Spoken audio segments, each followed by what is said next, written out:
Bienvenue tout le monde à un autre épisode de l'Informel et cette semaine, c'est avec plaisir que je m'assois avec Juliane Coderre qui est maman d'un garçon autiste avec déficience intellectuelle. En octobre dernier, elle a publié son premier livre où elle témoigne de son expérience et raconte l'histoire de plusieurs parents qui ont des enfants à besoins particuliers. Juliane, merci d'être avec moi ce soir pour l'enregistrement de l'émission. C'est vraiment apprécié. C'est drôle parce que je pensais en m'en venant justement que pour l'enregistrement, c'est un petit peu à cause de toi que je travaille ici, dans le fond, si je me souviens bien. Puis là, je t'ai parlé de souvenirs tantôt, puis je te donne des patates. Mais... Ah oui? OK. Ouais. Je suis curieuse. Bien, quand on était beaucoup plus jeunes, j'avais entendu parler de toi à propos d'une formation qu'ils donnaient ici à TVC. Puis on était venus à une formation, toi puis moi, pour faire caméra. Eh oui, je m'en souviens. Ah, ça vient de faire boum dans ta tête, là. Oui, je Ouais. me souviens. Puis il y avait des gens qui faisaient du skate juste à côté. Puis on avait été les filmer pour se pratiquer. À l'école. Puis Fernand Lacombe, je crois, était là. Je m'en souviens encore. Oui. Oh boy! Oui. Toi, ça, le nom me dit rien. Non? Ah, OK, Ouais. non. Regarde ton album de souvenirs du secondaire. Oui, c'est ça, je checkerais ça. Mais c'est drôle parce que ça fait ça. Puis c'est drôle aussi parce que dernièrement, ça se trouve que je vois beaucoup de gens du secondaire. Tu sais, j'ai vu Louis-Philippe Bergevin. Oui, j'ai vu l'entrevue, très bonne entrevue. Ouais, c'était vraiment le fun de jaser avec lui. Puis j'ai reçu aussi Benoît Laflamme, qui est conférencier à Star. Oui. Je suis abonnée à sa page. Ouais, bon. C'est vraiment bien ce qu'il fait. Ouais, j'aime ça aussi. Fait que c'est drôle, fait que c'est ça. Du monde du secondaire qui revient, puis c'est à ton tour, ça a l'air. Fait que tu as décidé d'écrire un livre. Oui. Pour parler de ton expérience avec ton enfant qui est autiste. Comment est-ce que c'est arrivé l'idée? Pourquoi tu as décidé de faire ça? Bien, c'est pendant la pandémie. Bien, ça faisait longtemps, c'est pas vrai. Ça faisait longtemps que je voulais écrire. Je voulais écrire mon histoire. Écrire, c'est libérateur. C'est une forme de thérapie aussi. Mais je voulais pas écrire un livre juste sur moi. Je n'avais pas cette idée-là en tête, mais j'ai décidé de rencontrer d'autres parents qui vivaient des situations similaires à la mienne. C'était pendant la pandémie, donc j'ai pas fait de rencontres en personne. J'ai fait ça par Zoom. J'ai rencontré des mamans comme moi qui ont des enfants autistes avec ou sans déficience intellectuelle. Parce que moi, mon frère, il est autiste, mais il a aussi une déficience intellectuelle. Puis là, de bouche en oreille, j'ai rencontré d'autres personnes. Une maman, entre autres, qui a adopté un petit bébé trisomique à l'âge de 3 mois. Super belle histoire. Très, très touchant. J'ai une collègue qui travaille dans le web, dans mon ministère, qui a un grand garçon de 15 ans, je pense, qui, si je me souviens bien, qui a le syndrome de Gilles Latourette. J'ai 2 mamans qui ont adopté une petite fille, non, qui ont eu une petite fille trisomique aussi.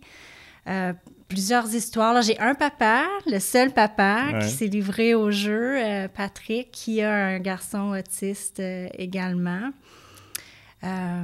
Qui d'autre aussi? Une maman extraordinaire, Bianca. Puis après coup, je me suis rendu compte que j'avais fait mon bac en communication avec elle.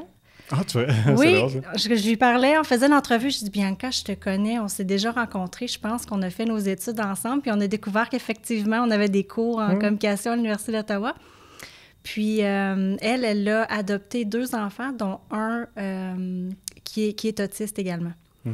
Puis c'est une militante, une battante super inspirante. C'est la présidente de la coalition des parents d'enfants à besoins particuliers. Elle était super impliquée dans le système d'éducation aussi. Là. Son histoire est dans le livre aussi. Là, c'est très, très inspirant.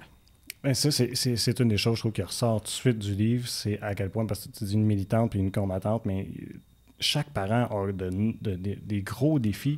J'ai trouvé ça inspirant de voir à quel point, comme parents, ils étaient prêts à travailler si fort pour leur enfant. Puis on le fait tous, je pense, pour nos enfants, là, mais c'est d'avoir la montagne de défis qu'ils peuvent rencontrer. Ça pourrait nous écraser, mais de voir à quel point ils ont passé par-dessus puis qu'ils ont fait preuve de persévérance, là, ça m'a ébloui. Ouais. Bien, être un parent, c'est un défi en soi, Jean-François. Tu le sais, t'es papa aussi. Sais, en effet. Puis je pense que quand on est papa ou quand on est maman, on va faire tout ce qu'on peut pour donner le meilleur à nos enfants. Oui. Bien, c'est ça que c'est. Je trouve que c'est un beau témoignage de ça, justement. À quel point des parents, comme parents, on est prêts à tout faire. Puis j'ai trouvé ça vraiment spécial. Mais pour toi, par contre, ce que je me demandais, ça a-tu été difficile de dire un peu entre guillemets, te mettre à nu devant les gens, dire, tu vas aller publiquement raconter des histoires qui sont très personnelles, dans le fond. Ouais. C'est drôle, hein? Pendant le processus, c'était une thérapie pour moi. Hein? J'ai écrit... Puis ce qu'il y a dans le livre, c'est pas le premier jet. Hein? Il y a eu plusieurs formes de brouillon, plusieurs relectures et tout ça. Mais en l'écrivant, c'était libérateur. La première version, j'ai pleuré toute ma vie. La deuxième, moins. Puis c'est drôle, j'ai eu cette idée-là, j'ai eu ce sentiment-là quand j'ai fait mon lancement, puis que j'ai pris le livre. Et puis là, que j'ai lu une section, puis j'ai fait « Oh my God! Qu'est-ce que les gens vont penser de moi? Ils vont-tu me juger? Je vais-tu être perçue comme une mauvaise maman, d'avoir eu des doutes, d'avoir eu de la peine quand j'ai eu le diagnostic de mon fils? Mais c'est drôle, je me suis jamais posé la question avant d'être là, devant le public. Ah ouais. Parce que c'est très personnel, écrire, il n'y a personne devant toi, là. Ben ouais, c'est ça. Tu es toute seule avec toi-même, tu écris, puis évidemment, mon conjoint a lu, m'a donné ses commentaires, tout ça. Ma sœur est réviseure, traductrice, fait qu'elle a révisé tous les textes, ça m'a donné son opinion. Mais c'est très, très solitaire comme activité, là, de faire d'écrire. Par contre, rencontrer les autres parents, ça me fait extrêmement du bien. Puis je pensais pas... je le faisais pas pour ça. Puis je me suis rendu compte, en le faisant, combien... ça m'a beaucoup apporté, puis combien ça m'a nourri. OK. Je me suis rendu compte que je n'étais pas toute seule, tu sais, qui vivait des situations qui pouvaient être difficiles, qui vivait des défis. Je me suis rendu compte que ça m'a comme aidé à normaliser un peu les comportements de mon fils. Mm-hmm. Parce que, tu me connais bien, je suis une fille extrêmement exigeante envers moi-même. C'est ça. Ça m'a comme aidé à taire la petite voix en moi là, qui disait que je n'étais pas à la hauteur, que je n'étais pas une bonne mère. Mais c'est arrivé juste à ce moment-là, en faisant le processus de ça? Non. Ben l'acceptation, c'est un processus de longue haleine. Oui, c'est ça. Mais je te dirais que ça a comme fermé la boucle. Ah, OK. Oui, c'est ça. Ça m'a fait réaliser à quel point... ben c'est ça, que oui, j'en avais fait beaucoup de choses pour mon fils, puis que j'avais le droit de dire que oui, je suis une bonne mère, tu sais, puis que je suis présente pour mon fils, puis... oui, je sais pas. J'ai une parenthèse à faire, peut-être. Quand on a un enfant neuroatypique, parce qu'une personne neurotypique, c'est une personne non autiste. Okay. Alors, mon fils est neuroatypique. Ce que ça veut dire, c'est que son cerveau n'est pas branché de la même manière que le tien ou que le mien ou que n'importe quelle autre personne. Il ne perçoit pas les choses de la même manière. Il y a des connexions qui ne se font pas au niveau du cerveau. Il ne communique pas de la même façon, puis il ne démontre pas ses émotions de la même façon. Puis pendant longtemps, j'avais l'impression d'avoir une relation à sens unique avec mon fils. C'est-à-dire que je donnais corps et âme pour lui, ergothérapeute, physiothérapeute, orthophoniste, là, on peut tous les nommer, là, les spécialistes. Là. Ouais. Puis tous les soirs, je faisais des exercices avec lui parce qu'il n'a pas marché tout seul, Frédéric, il n'a pas parlé tout seul. C'est moi puis les spécialistes qui l'ont guidé vers ça. Et son papa qui est absolument extraordinaire, là, Mathieu. Là. Frédéric a un papa extraordinaire aussi. Là. Donc c'est ça. Puis, malgré tous ces efforts-là, il y avait presque... Je voyais pas de résultats, ou très peu de résultats. Tu sais, Frédéric a marché à 23 mois. Fait que c'est décourageant. Tu perds ta motivation, c'est décourageant. Tu te dis, je fais tout ça, puis ça l'aide même pas mon fils. Beaucoup d'énergie pour peu de retour, dans le fond, quand tu dis sens unique. Hein. Ben c'est ça, puis tu te dis, qu'est-ce que je fais de mal? Je dois faire quelque chose qui est pas correct. C'est moi le problème, là. C'est moi qui est pas capable d'aider mon fils. Puis s'ajoute à ça le fait que moi ou toi ou n'importe qui, quand on aime quelqu'un, on va lui donner un câlin, on va lui donner un bisou, on va lui dire « je t'aime ». On va le regarder, puis juste dans ses yeux, la personne va pouvoir voir à quel point on est émerveillé puis qu'on l'aime. Mais c'est pas comme ça pour Frédéric, puis ça sera jamais comme ça. Il me démontre son amour d'une autre façon. Oui, puis t'en as fait la liste. J'ai vraiment... Je suis venu émotif quand j'ai eu ce bout-là. Honnêtement, là, c'est venu me chercher. Je trouvais ça beau, puis touchant, puis... ça m'a amené aussi à comprendre, parce que, tu sais, bon, j'ai pas eu la chance de côtoyer personne d'autiste, du moins pas pendant une longue période. Fait que ça m'a permis tellement de comprendre c'était quoi le côté... Parce que quand on parle d'une personne autiste, on va souvent parler c'est quoi la déficience, si tu veux, là. Puis on parle pas nécessairement de l'humain derrière ça, tu sais. Puis là, ça nous a permis justement de voir la personne qu'il est, tu sais, dans toute son affection, puis toute son intelligence, dans le fond, tu sais, parce qu'ils sont intelligents, tu sais, ils sont intelligents différemment, tu sais. Oui, c'est un super bon point, Jean-François. Puis ça, c'est une autre chose que je me suis rendu compte en parlant d'autres parents. Le vocabulaire utilisé en ce moment, on dit une personne atteinte de l'autisme ou une personne... on dit le trouble envahissant du développement, qui était auparavant. Maintenant, c'est le trouble du spectre de l'autisme. Puis Bianca, entre autres, qui est très revendicatrice, essaie de faire changer ce vocabulaire-là parce qu'on ne peut pas être atteint de l'autisme. C'est pas une maladie. Ça se guérit pas. Tu nais autiste, tu vas mourir autiste. Donc, c'était très important de faire attention aux mots qu'on utilise. T'sais, s'il y a une personne autiste ou qui a une déficience intellectuelle, Frédéric n'est pas atteint d'une déficience intellectuelle. Il a une déficience intellectuelle et il est autiste. Je voudrais qu'on souligne les illustrations dans le livre. Parle-moi d'abord comment ça s'est produit que tu as quelqu'un qui a fait ces illustrations-là. Oui, bien, j'ai eu beaucoup d'aide pour ce livre-là. Franchement, je me sens très choyée. Comme je te dis, ma sœur a fait la révision. J'ai une amie qui a regardé l'épreuve finale. Et j'ai ma cousine qui a étudié en graphisme, qui est une artiste aussi, qui a accepté de faire les illustrations pour le livre. Donc, ce sont des aquarelles qu'elle a numérisées par la suite et qu'on a mis dans le livre. La façon de procéder, c'est que je lui ai envoyé des photos de chaque parent avec son enfant, puis elle a travaillé sur des illustrations à la maison, puis j'ai envoyé ça aux parents après ça, là, pour l'approbation. Je vais en montrer une quand même à l'écran. Mais regarde, ça, c'est toi oui. Fred. Quand elle m'a envoyé ça, là, j'ai pleuré. Ben c'est super beau. Ben tiens, on l'a couleur en arrière. Tu vois. Moi, j'avais la version numérique que je n'avais pas vue. C'est super bien. Frédéric se ressemble, là, c'est fou. Puis il a le même petit sourire en coin. Oui, il sourit tout le temps comme ça. Mais ce que je trouvais le fun de ça, c'est que ça permet de mettre des visages au lecteur, tu sais, puis encore là, ça revient à humaniser un peu les personnes, tu sais. Ouais, je trouve ça fun pour ça. C'est un bon point. Mais c'est quand tu as pris cette décision-là de dire « je vais avoir des illustrations », c'était-tu déjà du départ, tu espérais faire quelque chose comme ça? Ou... Oui, bien, je voulais vraiment avoir un produit qui était beau, qui était artistique. Donc, j'avais toujours dans l'idée d'avoir des illustrations, mais je n'avais pas osé demander à ma cousine, qui s'appelle Laurence Daudelin-Pelletier, en passant. Puis là, à un moment donné, j'ai juste pris mon courage à deux mains. Je lui ai écrit, puis elle a dit « Ah ben oui, ça me ferait plaisir. » Mais elle dit « Je fais pas ça, moi, des portraits, là. Je fais pas de réalisme. » Je dis « Ben, je vais t'envoyer une photo, puis essaie. Puis dis-moi, après ça, on décidera. » Ça me surprend, parce que c'est franchement réussi. Ben, c'est ce que je me suis dit aussi. Oui. Puis le titre vient de où? Comment est-ce que tu es venu à ça? Pour trouver un titre, on fait souvent ça, nous autres, dans la télé, essayer de trouver des titres, puis monter. C'est dur, hein? C'est tellement difficile. C'est fou. Oui, c'est vrai. Ça a pris... j'ai fait une séance de remue-ménage, brainstorming avec ma sœur, là, mais point de rencontre, c'est deux choses. C'est pour ça que c'est un point avec un S.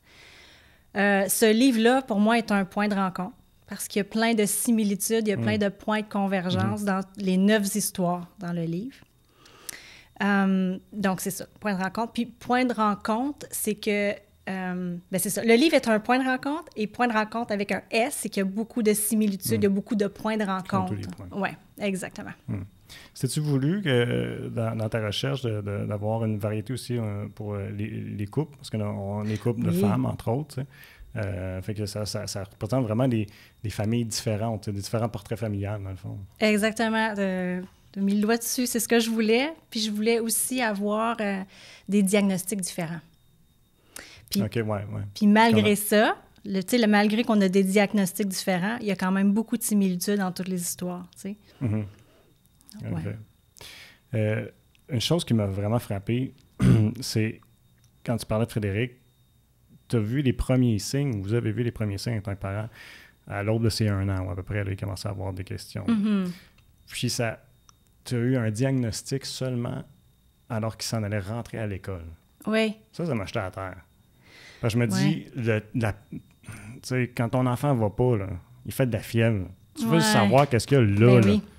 Là, tu as passé quoi, 4 ans, quelque chose comme, à attendre, savoir vraiment qu'est-ce qui se passait? Ben oui et non. Ce qui arrive avec les diagnostics d'autisme, c'est qu'ils veulent pas faire un diagnostic trop précoce.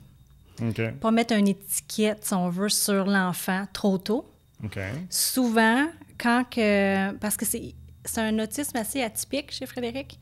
On s'entend que la sphère là, d'autisme est très, très large et chaque personne autiste est différente. Mais il ne présentait pas beaucoup, il ne cochait pas beaucoup des cases d'autisme, Frédéric. OK. Donc, le premier diagnostic qu'on a eu, c'est un retard global de développement.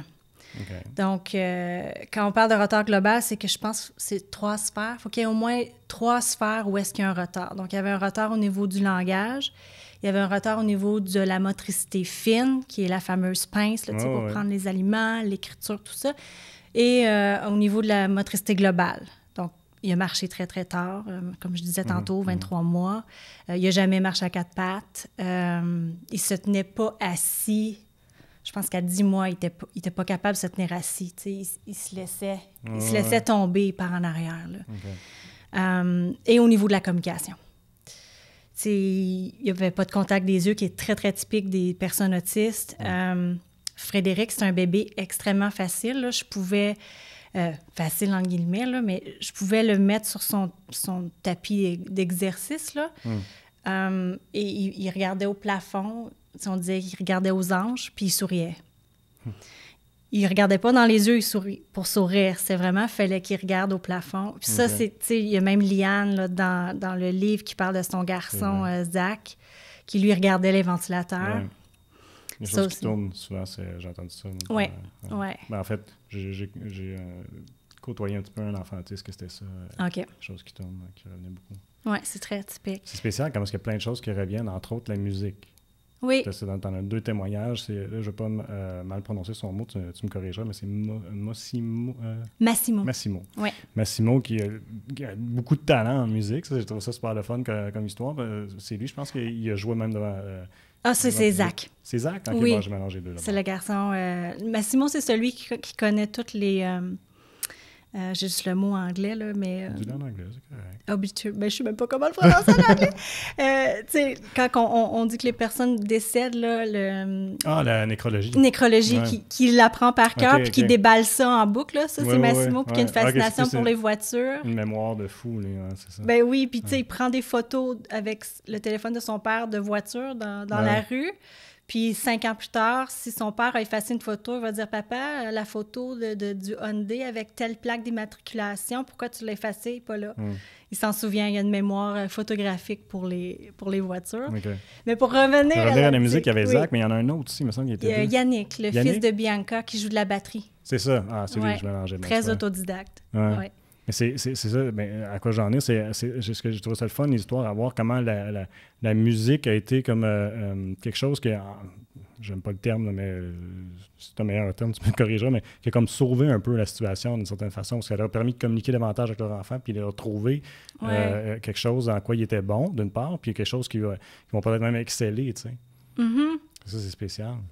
Oui, bien, c'est vrai qu'il y en a 2. Frédéric aussi aime beaucoup la musique. Je ne me suis pas beaucoup servi la musique pour communiquer avec lui, mais encore aujourd'hui, tu vois, il a sa tablette, puis quand il écoute sa tablette, il ne regarde pas les émissions, il se met de la musique. Okay. Là, il danse, comme ça, puis là, il dit sa routine de semaine sur la musique. Ah ouais. Fait que genre, je m'en vais à Cantley, demain c'est vendredi, puis après c'est samedi. C'est fun. C'est très cute, oui. mais Fred, lui, c'est l'équitation. Il fait de l'équitation aussi. Ben, ça, j'ai trouvé ça spécial. Un peu à cause de moi. C'est sûr, là, ça vient de toi. Bon, tu en as fait longtemps, puis tu as fait la compétition, je ne me trompe pas. Oui. Mais comment ça s'est passé, ça, pour Fred? Parce que quand j'ai vu ça, quand j'ai vu les photos, là, quand tu les mettais sur ton Facebook, j'étais content de voir ça. Je trouvais ça super le fun, mais en même temps, j'étais surpris de voir « Oh, wow, il est capable de faire ça, comme c'est sharp. » là. Comment ça s'est passé, ça? J'imagine que ça a dû être quelque chose de progressif, puis de longue haleine, peut-être, non? Ben, pas pour Fred, parce que Fred n'a pas de notion de danger. OK. Donc, Frédéric... exemple, j'ouvre une parenthèse, traverser la rue, regarder des deux côtés, on travaille là-dessus, là, ça fait 13 ans. Okay. C'est pas encore acquis. Fait que je peux pas le laisser marcher dans une rue passante, il va aller en plein milieu de la rue. Okay. Fait que, tu sais, il voit pas le danger. Fait que lui, un cheval, c'est gros, il voit pas le danger, puis pourtant, il va aller... Et plutôt, il va aller vers le cheval, puis c'est câlin. Fait que démontrer ses émotions, ce qui est bien, il le fait avec les animaux. Il le fait avec notre chien, il le fait avec le cheval. C'est vraiment beau de le voir. Tu sais, il va mettre son nez sur le nez du cheval, puis là, il va juste rester là. Juste 30 secondes. Tu sais, c'est magique. La thérapie, la zoothérapie, là, je parle pour Fred, là, c'est vraiment magique. C'est vraiment beau. On entend beaucoup parler de la zoothérapie, c'est populaire. Hein. Bien, il y a un centre équestre ici à l'Ange Gardien. Ouais. C'est là que Frédéric va, justement. Ah, tu vois, OK. Oui, le centre thérapeutique, centre équestre thérapeutique Les Foulées de l'Espoir. C'est là que Frédéric va. Puis ils sont spécialisés en équitation thérapeutique, pas juste pour personnes à diagnostic. Là. Ça peut être problème de santé mentale, PSD, c'est quoi en PTSD, français? PTSD. PTSD, hein?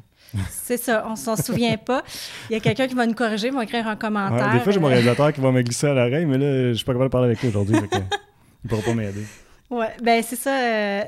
Il a commencé à 5 ans à faire ça. Puis là, il y a 15 ans, il continue, il aime encore ça. Ils font plein de choses. Oui, ils font... Puis, tu sais, c'est vraiment... quand il y avait 5 ans, là, on faisait ces exercices de physio sur le cheval. OK. Étirement, niveau de l'équilibre. C'est super bon pour l'équilibre. Fait qu'on le faisait monter pas de selle avec un surfait. Là, donc, tu as des poignées. Fait que l'enfant peut se tenir sur les poignées, mais il n'y a pas de selle. Donc, tu sens le mouvement du cheval. Tu suis le mouvement du cheval. Puis, veux pas, ça te force à mettre un peu de tonus, là, tu sais. Parce que sinon, ben tu peux t'affaisser sur le cheval. Non, c'est super bon, l'équitation. Tu fais ça combien de fois par semaine? 1 fois ou 2 semaines. OK. Ouais. Puis est-ce qu'il démontre de l'enthousiasme, mettons, parce que là, mettons, il disait sa routine, là, je m'en vais à canter, là. Oui. Est-ce qu'il démontre de l'enthousiasme à y aller? Ou est-ce que... Bien, Frédéric, il ne montre pas, comme je te dis, ses émotions de la même manière. Okay. Mais d'une façon différente, peut-être? Façon différente. J'ai justement posté une vidéo de lui là, cette semaine à son cours d'équitation. Là, il y a une radio dans l'écurie, donc il met la musique. Fait que là, il est aux anges. Puis là, il danse, puis il brosse le cheval, puis il y a le sourire. Il y a le sourire. Oh oui, ben oui, je l'ai vu, c'est vrai. Oh oui. Ben ça, c'est parce qu'il est bien. Il est content. Puis il est sur le cheval, puis il se fait sécher les dents. Là. C'est comme ça, là. Une chance qu'on n'est pas en été parce qu'il avalerait des mouches, là. C'est fun. Une chose que tu as écrit, parce que tu disais que tu as fait le choix d'être maman, mais tu n'avais pas choisi d'être maman d'un enfant autiste. Ouais. C'est dur. Oui, mais oui, c'est sûr. Ouais. La période... La période où le moment... Y a-tu un temps où tu as pu dire, OK, là, maintenant, je l'accepte? Ou c'est toujours un travail constant? Oui. Moi, je vais parler pour moi. Oui. L'acceptation, l'acceptation du diagnostic d'autiste a été plus facile parce que on avait un papier qui nous ouvrait des portes.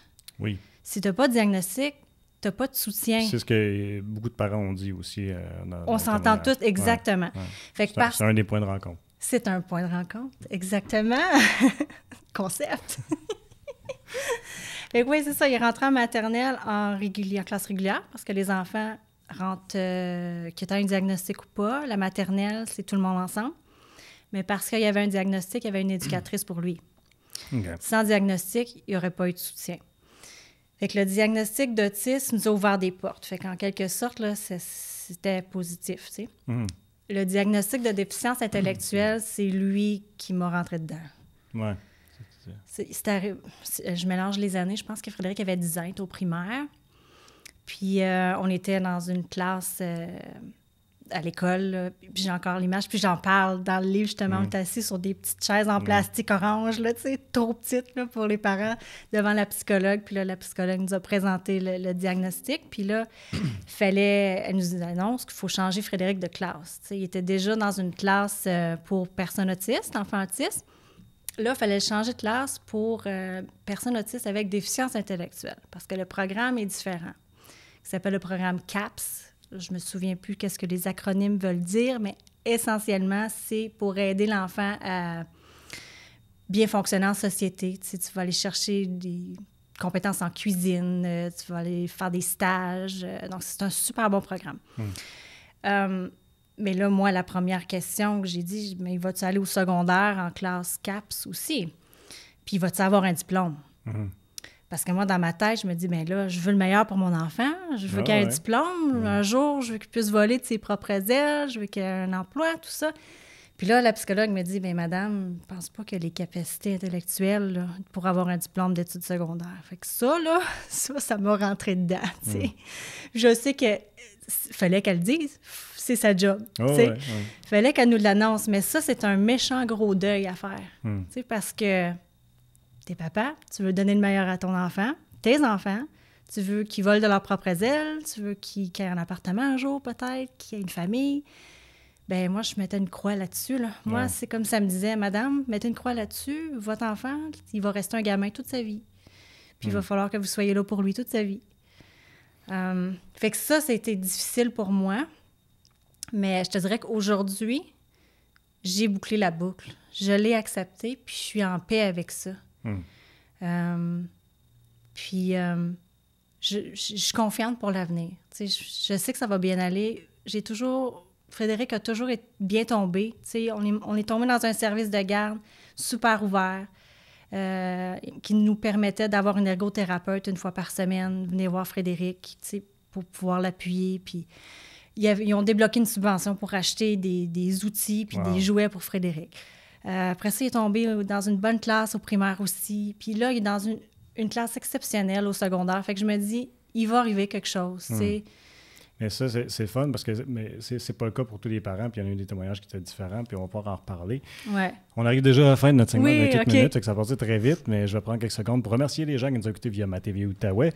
Je vous invite à vous rendre sur notre chaîne YouTube pour voir le reste de l'émission. On va en jaser encore un bon bout. Et puis sinon, vous pouvez nous apporter avec vous autres sous forme de balado-diffusion. Donc, on est sur Apple Podcasts, Spotify et SoundCloud. C'est un plaisir de vous avoir avec nous autres. Merci. Je vous souhaite une excellente soirée. Oui, mais c'est ça. Il y a des parents que ça n'a pas. Là, je ne veux pas dire que c'était facile pour toi, là, mais ça semble être au moins positif. Mais il y a eu des témoignages dans ton livre où est-ce que les parents se sont butés à des obstacles en tabarouette avec les écoles. Puis je vois que c'est pas toutes les commissions scolaires puis pas toutes les écoles qui sont prêtes à accepter des enfants qui ont des problèmes comme ça. Et ça m'a découragé. Qui sont peut-être pas outillés. C'est ça. Ils sont pas prêts. Ils sont pas outillés. Ils sont pas. Tu sais, quand j'oublie les noms, là. Puis, mais il y avait des parents qui a fallu que, tu sais, ils rencontrent la direction, la commission scolaire une première fois, ne peut pas faire à rien, là, ça doit être déjà décourageant. Puis après ça, une autre rencontre plus tard, après qu'il se soit sauvé de l'école, puis qu'on s'entend qu'il n'est pas autonome, fait que ça le met sa vie en danger. Ils sont retournés en réunion, cette fois-ci avec des professionnels de la santé pour témoigner devant la commission scolaire puis le personnel scolaire. Je veux dire, c'est des étapes en tabarouette. Puis ça ne doit pas être facile d'aller chercher, je ne sais pas, là, je me souviens pas c'était qui les spécialistes, mais tu sais, un ergo ou peu importe ce que tu as besoin pour aller te présenter ton cas devant une commission scolaire. Tabarouette. Non, bien, oui, c'est exactement ça. Puis mon parcours n'a pas été. Moi, je suis positive de nature et j'essaie de focusser sur les côtés positifs. Oui. Mais non, le parcours n'a pas été facile. Le système de santé est saturé. Donc, par contre, je suis choyée, j'ai un bon emploi, j'ai des parents qui sont proches. Puis j'ai payé de ma poche pour presque tous les services parce que je me suis butée à des listes d'attente comme les autres parents parlent. On est tous dans la même situation. Là. Puis c'est pas juste l'Outaouais, c'est vraiment à la grandeur du Québec. Là. Puis, tu sais, je suis chanceuse parce que le papa de Frédéric et moi, on est proches puis on travaille en équipe. Tu sais.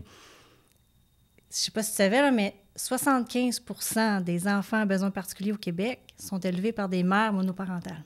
Wow! Bien, tu as souligné dans un des témoignages, je pense justement de celui que c'est le papa qui témoigne, j'oublie son nom. Patrick. Oui. Que souvent, les papas vont ils s'effacent. Ils s'effacent. Oui, oui, c'est souvent le cas. Fait que c'est ça, c'est de 50 à 75% au Québec, tout dépendant de la région. Ce sont des mères monoparentales, donc ça, c'est un salaire. Et il faut que tu travailles en même temps. Tu sais, c'est déjà épuisant d'être parent et travailler en même temps. Donc, imagine quand tu as 3 ou 4 rendez-vous, des consultations ici et là, des plans d'intervention. Puis là, il faut que tu te battes pour avoir des services parce que c'est pas facile à avoir. C'est quasiment un job à temps plein là, d'essayer d'avoir ce que tu as besoin pour ton enfant. Là. Bien, il y a des parents qui, dans le livre, justement, ils ont juste laissé leur emploi. Imagine. Pour s'occuper de leur enfant parce que... Puis, justement, les deux mamans là, de Maëlie, pendant la pandémie, ont quitté l'emploi pour faire l'école à la maison à leur fille.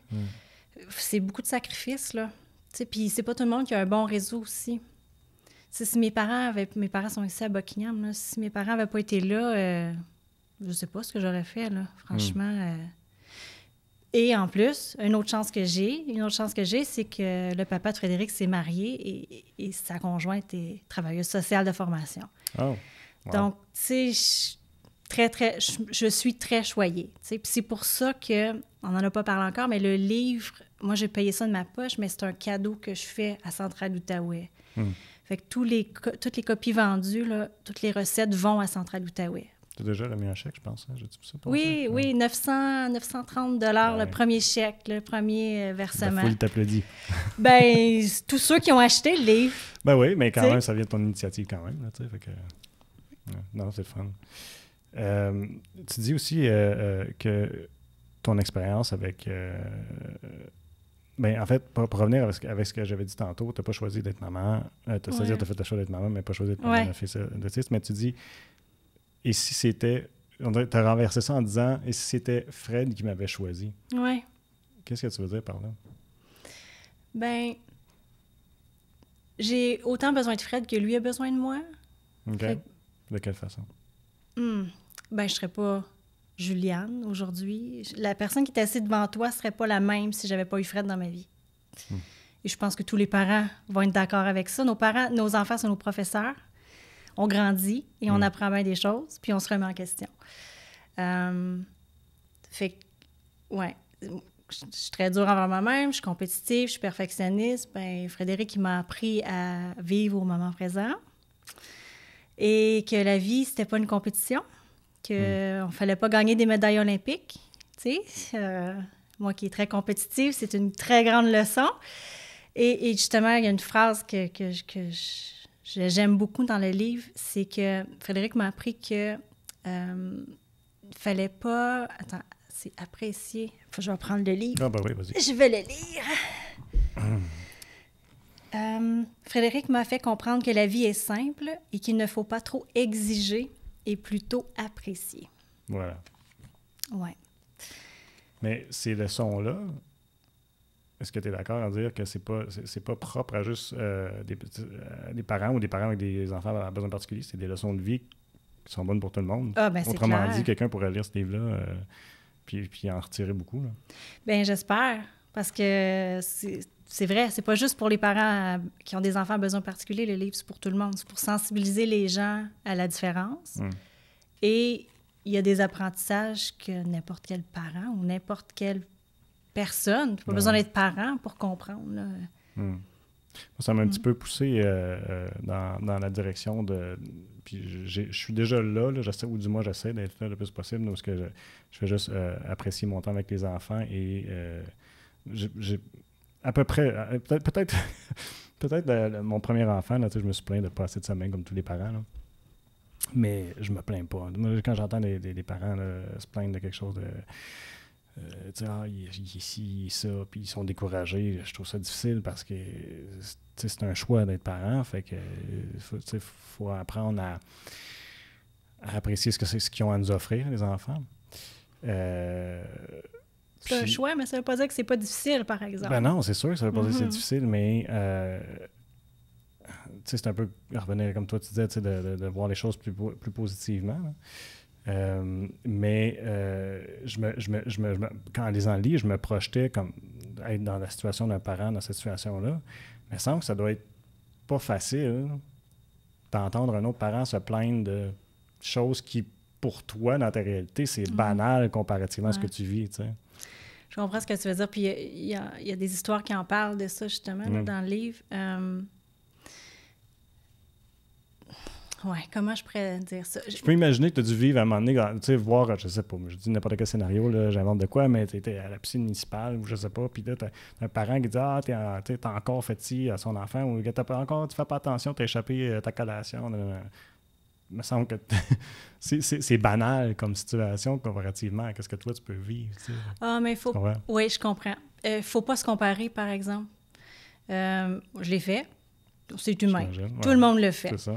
Au début, là, je me disais, j'écoutais. Au début, je parlais même pas de ce que je vivais en tant que parent parce que j'entendais mes amis parler de leur situation, puis je me disais, parce que je ne fit pas, moi, là.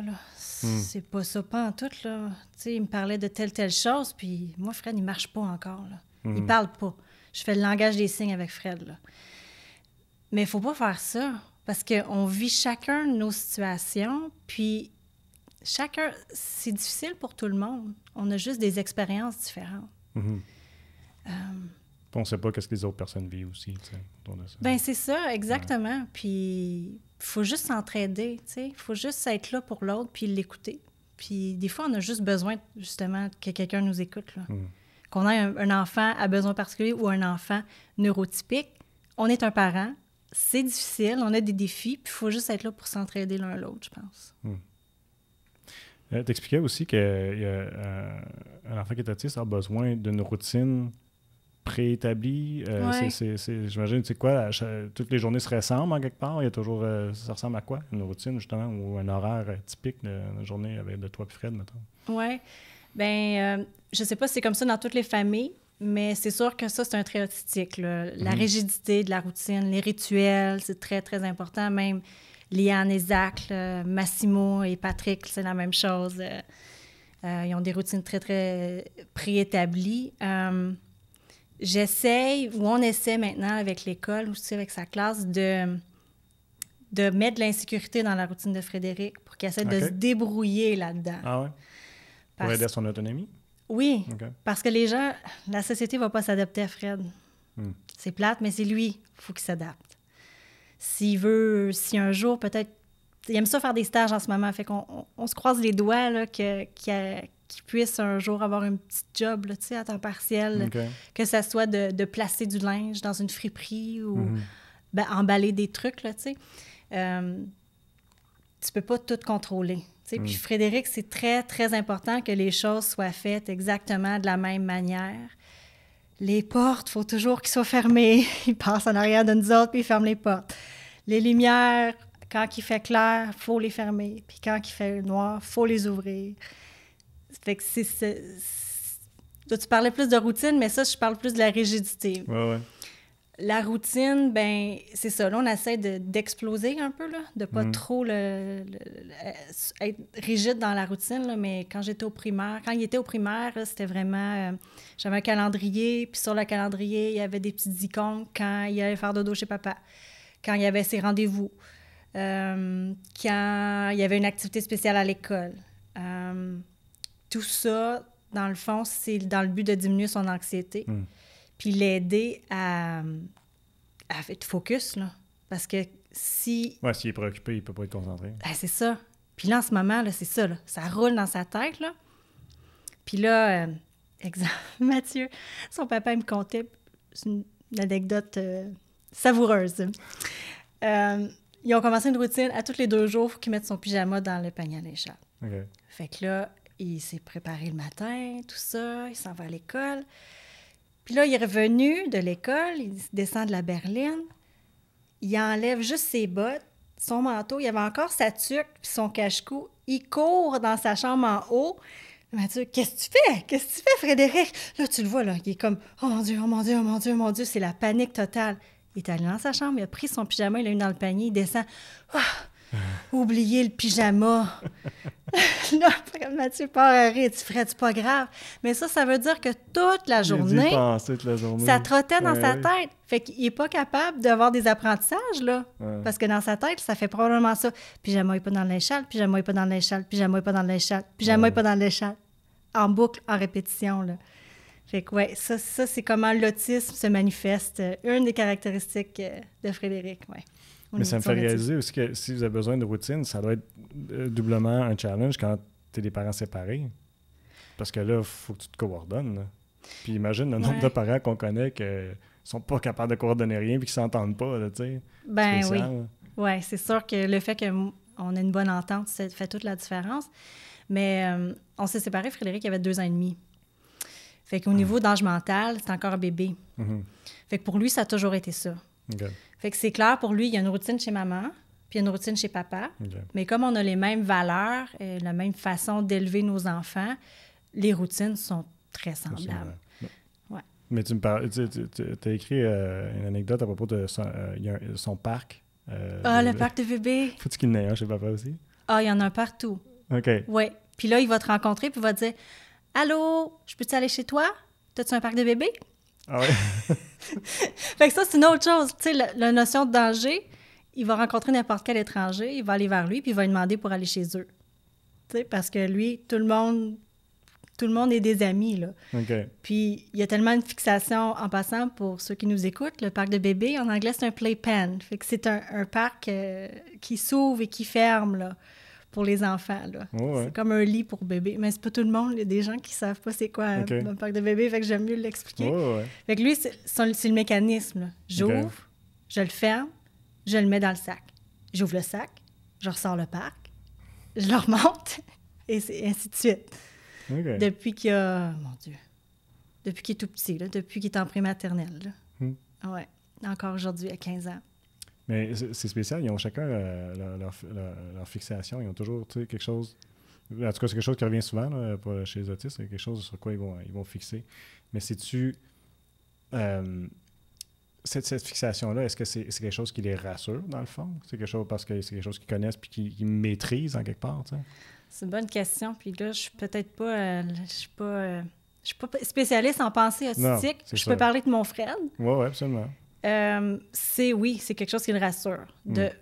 Surtout, faire le même mouvement à répétition, c'est un moyen de se rassurer.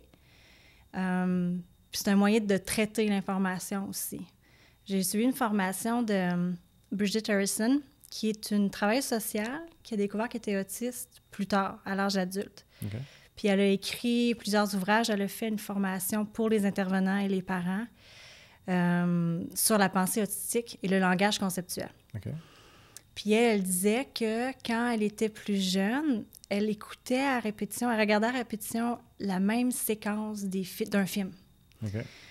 Puis elle continuait à regarder cette séquence-là à répétition, juste à temps qu'elle ait compris ce qu'elle avait à comprendre.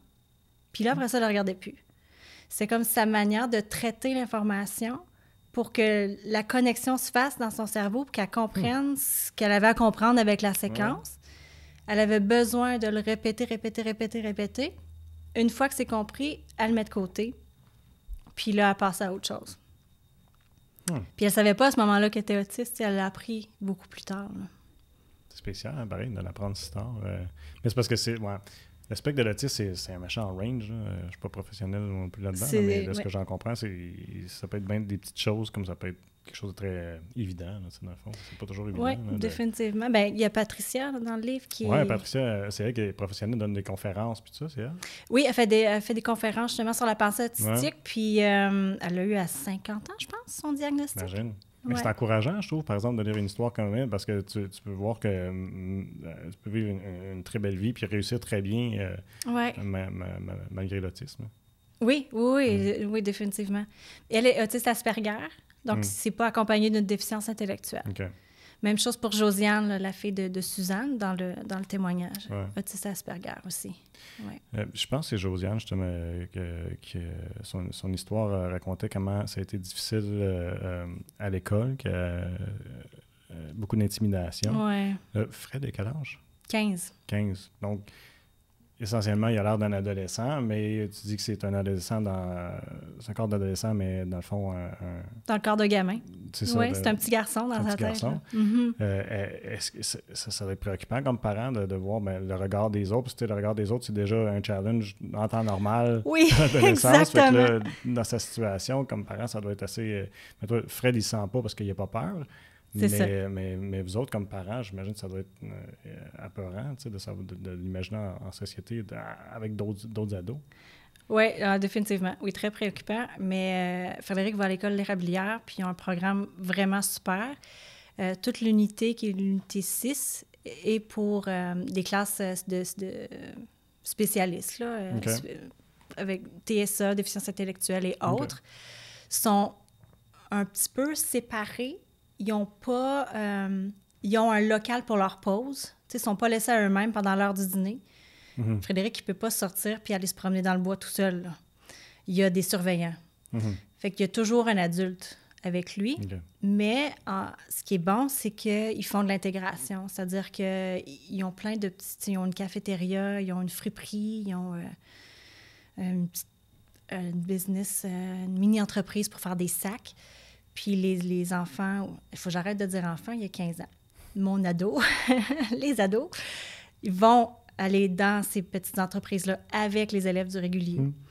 Pendant la pandémie, Frédéric distribuait des masques aux autres élèves, puis les petits push-push, là, des désinfectants pour les mains. Oui, aussi. Fait qu'ils sont en contact, ce qui est bon pour les enfants, les ados neurotypiques qui sont non-autistes, parce qu'ils sont en contact avec des gens différents. Parce qu'on sait que quand on ne connaît pas quelque chose, ça fait peur. Puis c'est là qu'il y a de l'intimidation. Surtout quand tu es adolescent, là, au secondaire, c'est déjà difficile. Tu as les hormones dans le tapis, là, puis tu sais pas trop comment réagir, tu vas avoir de la tension. Fait que ouais, je trouve que c'est vraiment bien, là, c'est vraiment positif, autant pour les enfants autistes, déficience intellectuelle, que pour les adolescents non autistes. Tantôt, tu parlais que ça t'a fait du bien de parler avec les autres parents qui vivaient des situations semblables. C'était-tu la première fois que tu avais des contacts avec des parents qui vivaient une situation semblable à la tienne quand tu as fait ce projet-là? Non, mais j'ai jamais été en profondeur comme ça avec... Tu sais, j'ai fait... Il y a Trait d'Union Outaouais, qui est un organisme merveilleux ici à Hull, qui font des fêtes de Noël, puis des camps d'été, tout ça. Fait que les parents peuvent être mis en contact de cette façon-là. Mais moi, je suis quelqu'un qui est très introverti et je ne vais pas vers les gens. Et je ne vais pas juste aller « Bonjour, je m'appelle Juliane » et déballer ma vie, tu sais. Fait que là, il n'y avait pas le choix de déballer leur vie, là. C'est ça. Ils étaient sur Zoom, puis pendant 1h30, 2 heures, on parlait ensemble, là. C'est la première fois que j'allais vraiment en profondeur dans le sujet, là. Ouais. Mais ça doit être... C'est quoi l'importance de justement de faire l'effort d'aller vers d'autres parents puis d'aller à des rencontres avec Trait d'Union, entre autres, pour mieux vivre cette situation-là? Bien, je pense que ça aurait été bénéfique pour moi de le faire. Oui, avant peut-être plus. Oui, mais il y a des raisons je ne peux pas avoir de regrets parce qu'il y a des raisons pourquoi je ne l'ai pas fait. J'étais une danseuse professionnelle, j'étais encore, mais j'étais à la retraite parce que mon corps me dit « ouch, ça fait mal ». Mais je passais à d'autres choses aussi, là. Mais j'étais beaucoup dans la danse avant. Donc, ce qui me nourrissait, c'était la danse. Et ça prenait beaucoup de place dans ma vie. J'avais pas vraiment d'autres places. J'avais une job à temps plein, la danse, je coachais, j'enseignais, je prenais des cours moi aussi, je faisais des compétitions. Puis la semaine que j'avais avec Fred, j'étais avec Fred, tu sais. Puis quand Fred était couché, là, je pratiquais pour mes choses, tu sais. Puis les fins de semaine, mes parents m'aidaient. Ils prenaient Frédéric une journée, puis c'était une relation gagnante-gagnante. Frédéric est très attaché à ses grands-parents, puis mes parents sont très attachés à leur petit-fils. Donc, c'est ça. Fait que j'avais pas d'autre place pour aller à des réseaux comme ça. Puis ça a donné comme ça. Je veux dire, la vie a fait que c'était comme ça, puis c'est correct. Mais toi, tirant ton expérience, tu recommanderais, j'imagine, à un parent de le faire, de prendre contact avec d'autres parents pour partager? Bien, s'ils en ressentent le besoin, oui, je pense que ça serait très bénéfique. Puis parce que tu parles beaucoup d'isolement aussi dans cette situation-là. Oui. Entre autres, quand tu parlais des autres parents qui parlent de leur réalité qui est tellement différente de la tienne, là, tu te sens à l'écart, tu te sens... Puis tu te sens jugé quand tu es en public, tout le monde te regarde. Puis là, déjà que tu te remets en question en tant que parent, « Mon Dieu, je suis pas une bonne mère. » Puis là, ton fils réagit d'une façon qui est pas normale, entre guillemets. Alors, tout le monde te regarde, puis il est tout jeune. Fait qu'il s'est pas écrit dans son front qu'il est autiste. Non, fait tu te dis, là, ils sont en train de dire que je suis une mauvaise mère puis que je suis pas capable d'élever mon enfant. T'es un enfant roi. Il y a quelqu'un qui disait ça dans le témoignage. Ouais. Je pense que j'ai un enfant roi. Mais c'est Ouais. la réalité. Mais c'est ça. Donc, on évite à juger, des fois, c'est ça, tu connais pas la réalité des gens. Là, Mais c'est la nature humaine. ouais. On juge, tout le monde juge. Tout le monde juge. C'est quelque chose qui vient naturellement chez les humains. Ça se déprogramme, par exemple. Oui, bien c'est ça. Quand tu en es conscient, tu peux te dire, Ouais. « Ah, je viens de juger, moi, là. Ouais. OK, j'ai pas toute l'information. » On parque ça, puis on passe à autre chose. Ouais. C'est- Une histoire qui m'a vraiment touché, qui était, je trouvais particulière, c'est Nancy et Nathan, corrige-moi si je me trompe. Elle a fait le choix, Oui, parce qu'elle savait que le petit poupon était trisomique, oui, puis ils sont tombés en amour avec oui. l'enfant, puis malgré ça, on a décidé de le prendre, parce que c'est spécial, parce que si tu Ouais. regardes ton histoire à toi, tu te dis, ben moi, j'ai pas fait ce choix-là, là, tu sais, puis tu t'aurais probablement pas fait, tu sais. Puis Ben, les autres, ouais. ils ont consciemment pris la décision. Ouais. T'étais surpris de leur histoire? Ah, je t'en parle, puis j'ai des frissons, là. Mm. Puis c'était comme ça tout le long, là. Quand j'ai parlé à Nancy, là, ouais, vraiment. Puis elle avait déjà une fille, Ouais. Nancy, en plus. Elle travaille dans le milieu du travail social. Et son ex-conjoint travaille dans un organisme à Gatineau qui offre des services aux personnes avec déficience intellectuelle, OK. APICO. Donc, il était déjà sensibilisé là, quand même à ça. Ouais. Puis même la fille de Nancy était en contact aussi avec des personnes à déficience intellectuelle. Puis Ouais. je pense qu'elle est allée étudier là-dedans. Ça se peut-tu, sa fille? Sa plus grande? Oui, bien, elle est éducatrice spécialisée. Ah, c'est ça. Ouais. Oui, en ce moment, elle a fait ses études C'est là-dedans. spécial. Mais c'est beau Oui. de voir comment leur histoire, dans le fond, a transformé nécessairement leur vie. Là. C'est ce que ça fait pour tout le monde. Mais puis que la grande sœur, tu sais, Ouais. de son expérience, parce que j'imagine, mais c'est sûr que sa mère était là-dedans, peut-être, mais tu sais, l'expérience avec le petit qui ont fait le choix d'adopter, ça a Ouais. dû la pousser vers ça, tu sais, parce que de ce que j'ai lu, elle était une excellente grande sœur aussi, très Ouais. impliquée. Là. Oui, je ne l'ai jamais rencontrée, là, mais oui, Ah, tout ce toi. que j'ai entendu, oui, c'est vraiment clair. spécial. C'est vraiment une belle histoire, oui. J'ai envie de... Je m'étais noté un extrait que je veux lire parce que j'ai trouvé ça vraiment spécial. Donne-moi 2 secondes. Je vais lire ce petit bout-là. On va essayer de bien lire comme toi tantôt. C'est pas un concours, il n'y a pas de Pas compétition. de compétition, c'est vrai. Ça, c'est Bianca qui parle, si je ne me OK. trompe pas, c'est ça? Ouais. Nous voulons changer le paradigme actuel ancré dans le système d'éducation. Nous voulons que nos enfants soient désignés par leur potentiel et leurs besoins plutôt que par leurs déficits et leurs troubles. Oui, bien, ça rejoint pas mal ce que je te disais tantôt. Faire attention au vocabulaire qu'on utilise. Ouais, c'est ça. Trouble le TSA maintenant, trouble du spectre de l'autisme. Mhm. Les enfants atteints d'autisme. Puis là, il y a une appellation là, qui ont changé, puis là, il va falloir que je regarde parce que je m'en souviens vas-y, pas par cœur. EDHDAA, Il y en a beaucoup d'épellations d'ailleurs dans le livre parce que tu as Oui. toujours des organismes, des... Oui, puis j'ai fait attention de les mettre en lexique Ouais. justement pour qu'on s'y retrouve, là. Mais oui, c'est ça. Puis ils ont fait un mémoire là, pour justement changer HDAA. OK. Non, mais parle comme ça, ce cas-là. Oui, ça revient aussi, ça revient à ce qu'on disait, là, à faire attention aux mots qu'on utilise, puis de ne pas désigner un enfant par leur trouble, mais leur potentiel. C'est-à-dire que c'est pas parce que que tu as une déficience intellectuelle que tu n'as pas un potentiel. Puis on s'entend, on a des gens extraordinaires, puis ça, je tiens à le dire, là, il y a des gens extraordinaires qui travaillent dans le système d'éducation, là. J'ai rencontré des professeurs, des éducateurs dévoués. Juste l'enseignant Frédéric en ce moment, là, je lève mon chapeau. Là. C'est extraordinaire ce qu'il arrive à faire avec Frédéric puis avec les autres adolescents dans la classe. Là. Mais le système, il y a des changements à faire dans le système. Puis Bianca, elle est doctorante en ce moment. Elle a fini son doctorat. Là. Ce qu'elle me disait, c'est que le système d'éducation, puis là, je ne vais pas mettre d'années parce que je ne suis pas spécialiste, là, mais c'est qu'on est vraiment en arrière. Là. Ça date là, des années je ne me trompe pas, 1950, 1960, et ça n'a pas été changé depuis ce temps-là. Ouais. Mais la société a continué à progresser, donc il y a encore des changements à implanter, puis c'est de ça que Bianca parle un peu dans son extrait. Évidemment, c'est vraiment un survol, là.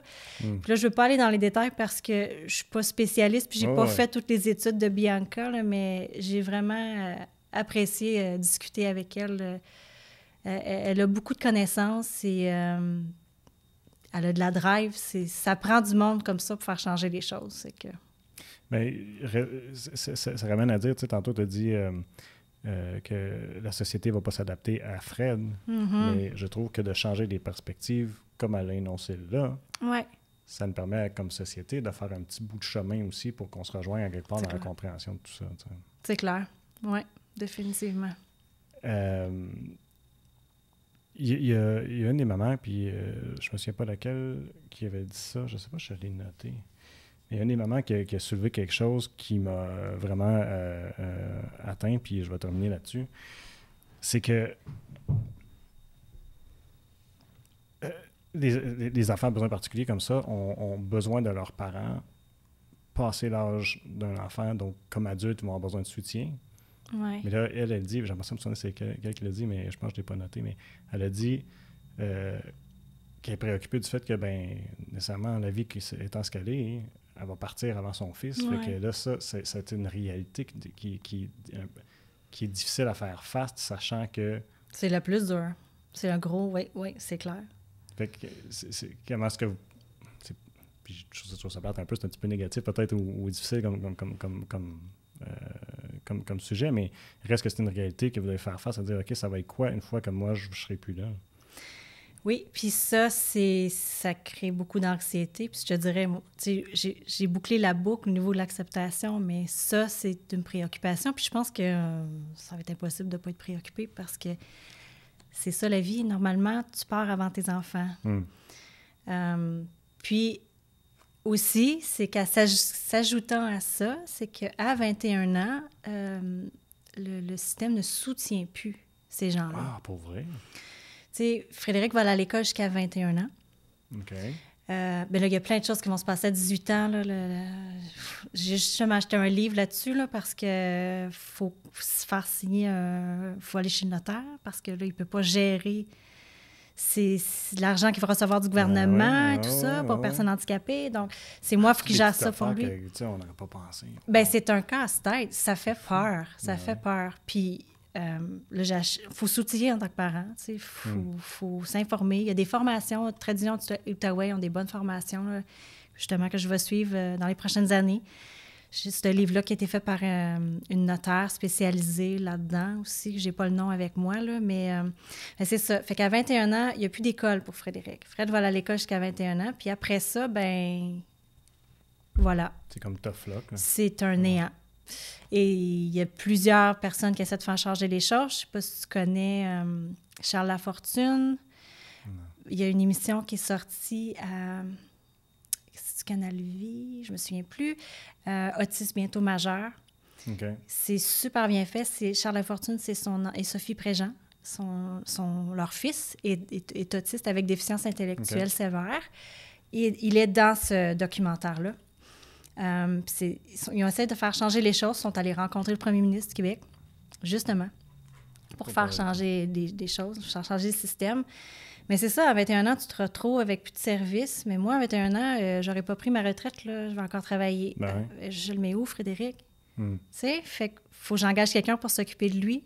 Ou il y a des organismes qui offrent des centres de jour, mais c'est pas à temps plein. Et c'est pas toute la journée. Fait que oui, ça, c'est préoccupant. Ça fait peur. Comme les prochains défis. Là. Oui, exactement. C'est un défi à la fois. On ne va pas tout le regarder en même temps parce qu'on va se décourager. Oui, c'est ça. Ouais. Mais j'espère que les choses changent. Ça bouge beaucoup à Montréal.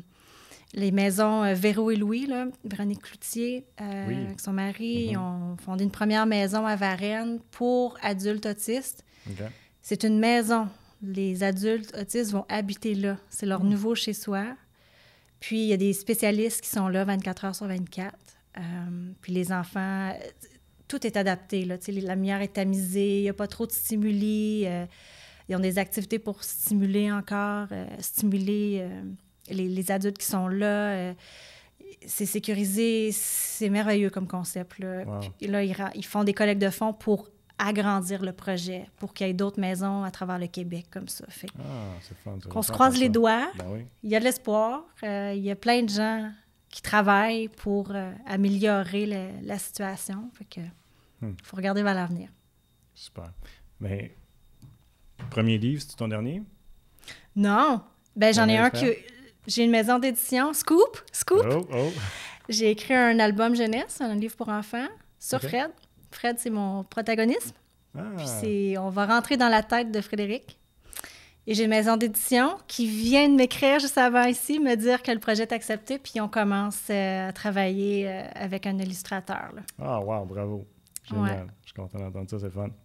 Ben, je le recommande, en tout cas, les gens qui veulent le lire. C'est dans les librairies dans la région. Oui, bien, en fait, il est disponible en ligne sur Bouquin-Bec. Je pourrais t'envoyer le site web si tu veux. Oui. Puis, la librairie Rosemary ici à Buckingham va prendre le livre aussi là, dans les prochains jours. Super. Ben, félicitations, puis merci beaucoup de venir me partager ton histoire au micro aujourd'hui. C'était vraiment plaisant. Ben merci à toi, Jean-François.